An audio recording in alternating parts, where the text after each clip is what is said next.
Hello, this is Başak Alpan, an associate professor of European politics from the Middle East Technical University, Ankara, Turkey. I'm the Monnet network coordinator of the LEAP, which stands for Linking to Europe at the Periphery. Myself, Özgen Şenyuva, Nurdan Bedir, and Ali Mert İpek, we make up the METU team and will be proudly coordinating the LEAP network for 3 years. LEAP consists of 6 members from 5 different countries, and those 5 countries that you will be hearing about from other LEAP members will be our focus of research.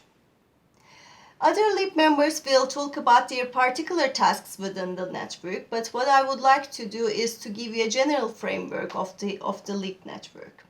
The LEAP it had been designed to explore how the EU is taught and learned, experienced and contested at the periphery of the EU. The further the EU integration unfolds, the more divergent paths appear for the EU members, as well as the neighboring countries and EU candidates, which could be described as a fracture along the north and south, east and west, and center and periphery lines. So in this respect, the first task that the LEAP aims to undertake is to conceptualize and operationalize the notion of periphery, to understand where it starts and ends, in order to understand the limits of Europeanization, which is quite a broad and significant term in the literature.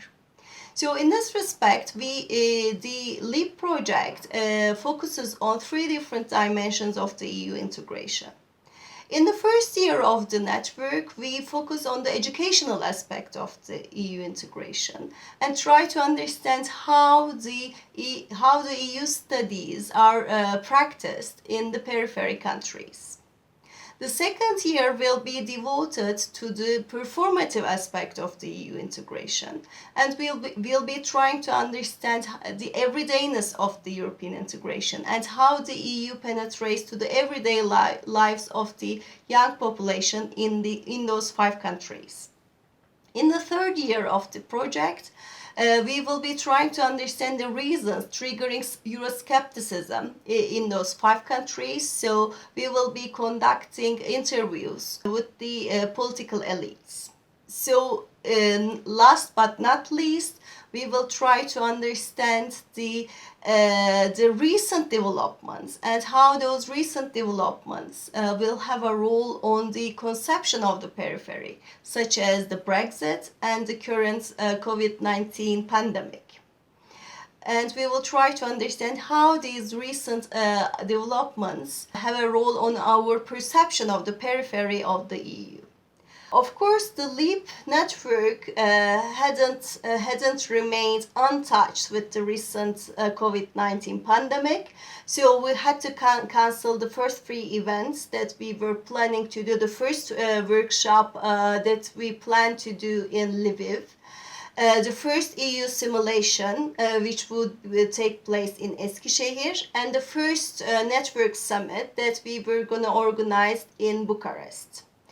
So we couldn't realize those first 3 events, but what we did instead, as the LEAP members, we devoted our time to understanding the theoretical and conceptual underpinnings of the notion of periphery, which would prepare us for the field research that we will conduct throughout those 3 years. So we are hoping to overcome the existing difficulties, and we are hoping to organize our events and we are hoping to conduct our research. So please stay tuned with the LEAP network and please follow our webpage. Hi, my name is Ali Onur Özçelik. I'm working as Associate Professor of International Relations at Eskişehir Osman Gazi University in Turkey. Together with the Middle East Technical University, our university is going to be the second Turkish partner in this consortium. The main reason for me to participate in the Linking to Europe at the Periphery project is to disseminate the new knowledge about the European Union politics to my new region and also find out why the European Union has lost its attractiveness in Turkey, particularly among young citizens and political actors. The main theme of the project is to research about European Union politics in the peripheral countries. This makes us to define what is meant by the periphery.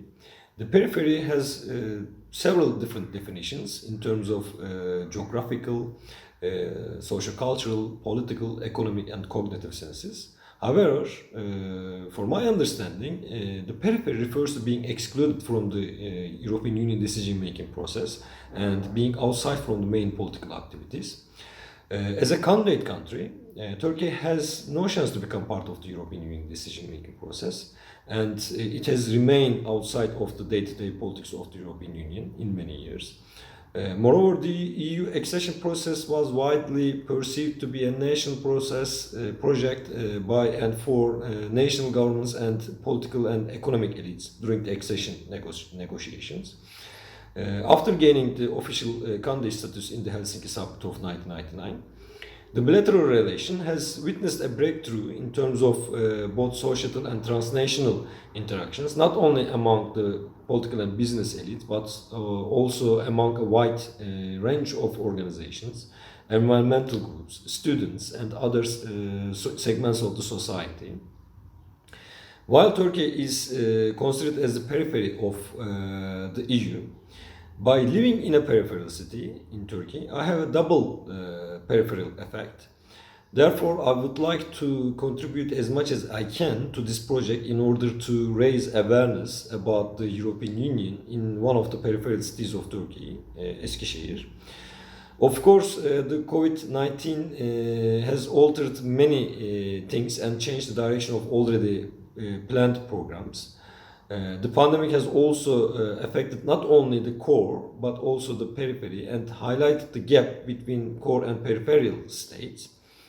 This project is started before the pandemic and hopefully will be concluded in the post-pandemic world. All in all, I'm honored to be part of this project, networking project with other consortium members from different countries. As one of the researchers in the project, apart from conducting research and producing several publications, I'm very enthusiastic to organize model European Union simulations to make the students part of the everyday politics of the EU and play as a role of decision makers in our two simulation activities in Eskişehir in Turkey. Hello, my name is Miruna Budmagut and I'm the director of the Center of European Studies at the National University of Political Science and Public Administration in Bucharest, Romania. The other consortium member from Romania is my colleague Dragoș Ioniță, a PhD candidate and junior researcher at our center. My role in the overall academic network is to coordinate research activities in Romania. When it comes to discussing the concept of periphery, the center of our project, I believe there are many Europes, not just one. The postmodern idea that there is not just one center but multiple centers implies that there is just not one periphery but several, depending on the context. Peripherality should be perceived as a multidimensional concept that incorporates different processes with different intensity in the economical, sociological, political, and even cultural dimensions. This variety of Europe's peripheries explain social-spatial disparities between different asymmetric parts of Europe. This includes economic polarization, social inequality, and political power. Romania is the only EU member state in this project, a new member state since 2007, and it is for sure part of various of Europe's peripheries in terms of either economic indicators, together with Bulgaria, or in terms of problems with rule of law, together with Poland and Hungary, for example. During the COVID crisis, there was a sort of new form of peripheralization in the case of Romania. And this is exactly what happened in the middle of the lockdown at the beginning of April 2020, when our government has allowed citizens to leave the country for seasonal harvesting, particularly picking up asparagus in Germany, despite heavy restrictions on travel during the pandemic. No other flights were allowed except the ones that were taking cheap labor force from Romania to Germany. Well, that was a good news for German farmers and consumers alike, but it was really bad news for the workers themselves. There were documented cases of very bad and improper working conditions, and some of the Romanians even died of the virus because they were not offered basic healthcare. Some talked about a new form of modern slavery in this case, but I'm sure this showed the fragility of our common market and a new form of peripheralization inside the EU. And I believe this surely deserves further investigation. My name is Efrem Hoti and I'm Associate Professor at the University of Pristina, where together with my colleague Professor Assistant Bardok Bashota are presenting our university within a project linking Europe to the periphery, a Jean Monnet project. We are presenting University of Pristina through different capacities. I am coordinator of the project since my colleague is a researcher. The concept periphery can be interpreted from the different ways. According to the liberal concept, the relation between the center and the periphery must be understood as a hierarchic relations between European Union in one side and the Western Balkans on the other. European Union is the main producer of the cooperation dynamic, urging structural changes in the Western Balkans in general and in Kosovo in particular. In case of Kosovo, being part of the periphery means being part of the region sharing the same values as the EU. By being part of the periphery through an integration process, Kosovo is building its European identity. Seen from the relations center to periphery in light of the global disease COVID-19, we can assume that there was no change from the EU toward Western Balkans in general and in Kosovo particular. Again, the presence of European Union is visible, as European Union is providing a financial support for all countries, including Kosovo. This is actually the importance of our project, as we are giving our contribution to the students, a young generation in general, to share the European values and to disappear as well the difference between the center and periphery. Hi, my name is David Aprasidze and I'm professor at Ilia State University. In the LIP project, I work as a researcher, together with my colleagues, Professor of International Relations Georgi Gvalia and Ms. Anna Mikautadze. She provides administrative support to the project. Ilia State University is one of the leading public higher education institutions in the country, located in the capital city Tbilisi. Currently, we have like 14,000 students studying in different fields. Europe has a very strong symbolic importance for Georgia. The Georgian nationalism that emerged in the 19th century linked the Georgian identity to the Europe. Therefore, when the Soviet Union collapsed in the 1990s, there was a very popular notion in Georgia to return back to Europe, very similar as in many Eastern European countries. Yet, Georgia is very much linked to its region, and Georgia is regarded as a neighboring country, simply located on the other side of the European frontier. That, of course, creates lots of tensions in terms of where Georgia belongs to. But in this regard, Georgia is not an exception. There have been many countries in the similar situation. Therefore, it's very important to look at and compare how these challenges have been perceived, framed, and also dealt by different countries and the societies. The LIP project offers a unique opportunity in this regard.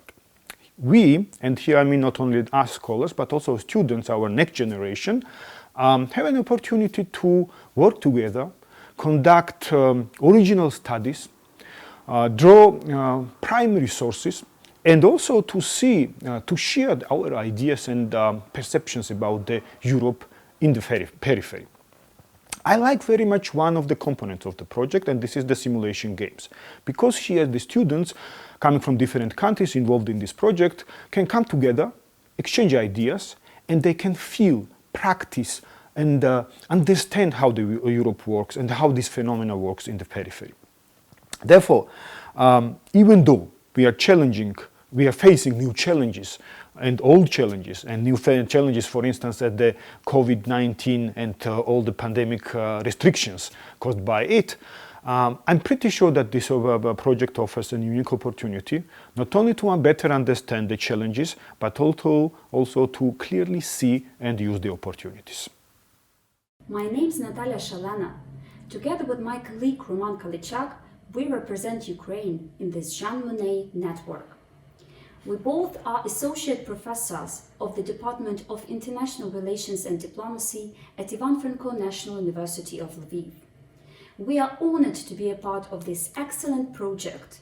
We'll study to what extent Ukrainian young people and Ukrainian political actors are Eurosceptic or Euro-enthusiastic for a more comprehensive and accurate understanding of how the European Union has been viewed in contemporary Ukraine. In fact, Ukraine is torn between being in Europe and remaining outside the European Union. Close, but not that close. And this does define its position and shape its perception, including that of being viewed as a periphery. Yet, having been treated by the outsiders as a periphery usually presupposes that you are not on the better side. Indeed, being geographically located on the borders of the European Union means not only physical distancing from the core, but also different preconditions, structural or institutional discrepancies for the development. However, being defined as a periphery is not something that is static or permanent, as it can change over time. The outburst of COVID-19 has proved how rapidly and dramatically everything can alter, including our project activities. Therefore, being seen as a periphery could be considered as a worthy challenge, offering a wide range of unique opportunities. And it's up to us if and how we will benefit from them. That's why we feel so enthusiastic about the LEAP project and thrilled to embark on this great academic adventure together with our partners.